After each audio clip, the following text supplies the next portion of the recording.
ఎప్పుడు మొదలైందో తెలుపగల తేదీ ఏదో గుర్తించేందుకు వీలుందా?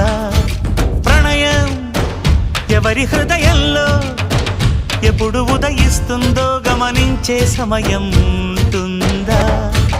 ప్రేమంటే ఏమంటే చెప్పేసి మాటుంటే ఆ మాటకి తెలిసేనా ప్రేమంటే?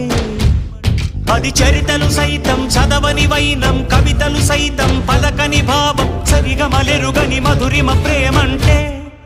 దరిదాటి ఉరకలు వేసే ఏ నదికైనా తెలిసిందా తనలో ఈ ఉరవడి పెంచిన తొలిచిన కేదంటే? సిరిపై రై ఎగిరే వరకు చేనుకు మాత్రం తెలిసిందా తనలో కనిపించే కళలకు తొలి పిలిపేదంటే?